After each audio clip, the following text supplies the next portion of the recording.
Pecha Kucha 300, rereading Batman the White Knight. So, the first time I read the book, I enjoyed it. I've read it again, I still enjoy it, but it took me a couple of weeks after reading the book the first time to kind of figure out what I had this idea in my head I couldn't fully articulate, and then it hit me all at once several weeks after the fact.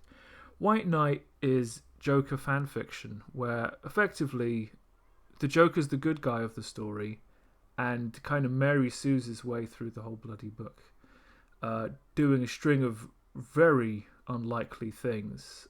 But the reason this is possible is because most of these characters are non-canon. So the book starts with Batman chasing the Joker through, Gotham, making a complete mess of things to the point where both of his sidekicks are thinking, hey, maybe you should calm down, Batman. If Batman had literally just caught the Joker here, this book wouldn't happen. And he clearly has the means. It's just he's the Joker at this instance is the one with the Batman level plot armor. So the Joker's making a fourth wall postmodern commentary on the relationship of the Joker and Batman. At various points he cries because the whole thing is, oh, well, it's like we're lovers, Batman, and Batman's like, shut up and get beat. At the end of this confrontation, Batman force feeds the Joker some magic pills for no discernible plot reason, but again, the plot has to happen, so this has to happen to trigger the plot. These magic pills make the Joker sane. The Joker then uses that sanity to unleash his ultimate plan to be the hero Batman was supposed to be. Sean Gordon Murphy's very good at kind of cutting off plot holes as they form. He's got like two talking head media people who are kind of debating over this idea of the Joker being cured, and is this just another clever scheme? How can Batman be the bad guy? This kind of stuff. The book's so well written. One of the possible reasons Batman is so reckless in this book is the idea that Alfred has some kind of disease. Wayne is working alongside Mr. Freeze to try and figure out what to do, but he's kind of got no moral compass, so to speak, as both Nightwing and Batgirl are quick to point out to you, the reader.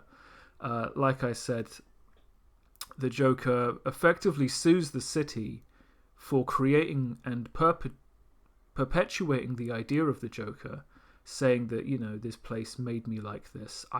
You can't really prove I did all the bad things, which apparently they can't. So he gets a load of cash. Meanwhile, Mr. Freeze, showing Sean Gordon Murphy's massive fanhood of the cartoon from the 90s, is firmly a good guy in this, trying to save his wife and help Bruce Wayne with Alfred. Some of the stuff that the Joker kind of points out is this idea of a Batman devastation fund where he's treated like a natural disaster.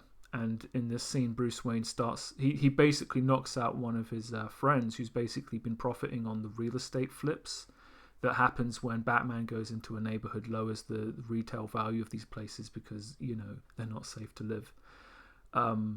One of the biggest fan fiction red flags for me in this book is what happens to all the other Gotham villains throughout this book. The Joker basically neutralizes them using a combination of the Mad Hatter's hat and Clayface, turning every single Batman rogues villain into a silent henchman.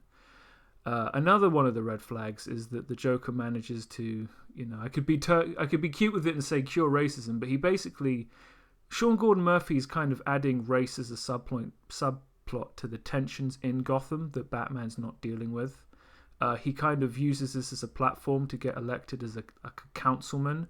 During a rally that he's in charge of, Batman, shows up and starts choking fools. The Joker keeps things calm, ironically, because his master plan at this point, because he is actually trying to be a good guy, is to take the Batman Devastation Fund and use it to pay for a police force that can police Gotham. Incorporating the superhero vigilante groups, but with accountability. They got to wear body cams. They don't have to reveal who they are, but they have to be inside the system.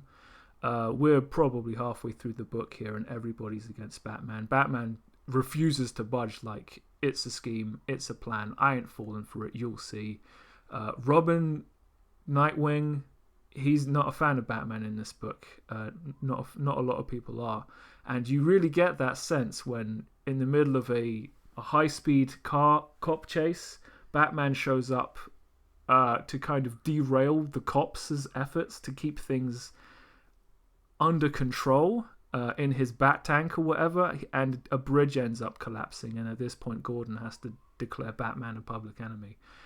Another red flag for the fan fiction element: the Joker beats Batman in a fist fight. I don't think I'm even going to bother trying to explain anything more than that.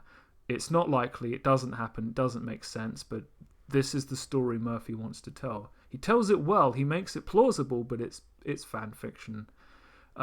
Towards the end of the book, things get out of hand. The Joker realizes he's going to become insane again. Batman, who at this point has been locked up in Arkham, waiting for his chance to be the fucking main plot character again, is released, takes over, and saves the day. Spoiler alert. It's still a good book, but my god. DC editorial needed to have the script changed. It's damaging to the brand of Batman, even if it's an Elseworld story and not actually canon. So this week I decided I was just going to draw an M. Bison picture that's just reference-based. That's Raul Julia, the guy from the movie. Love that guy. So that's what I did. It started looking like him at some point, and that's a very reassuring thing. I've also been working on my, whatever chapter I'm on now, chapter 8 of my 10-chapter manga book, the storyboard for it. I'm still trying to figure out what I'm doing to make sure it's got a decent ending, but there's only so much wriggle room when you've got 3 issues left. So once this is done, I'll be able to start looking at how to make the book look good, what research I need to do for that. And then once that's done, then I actually have to start making the book. So slow but steady, but I am moving in the right direction. So all things considered, Batman White Knight, which is made in the last 5 years, it's a good book, but it's too smart for its own good.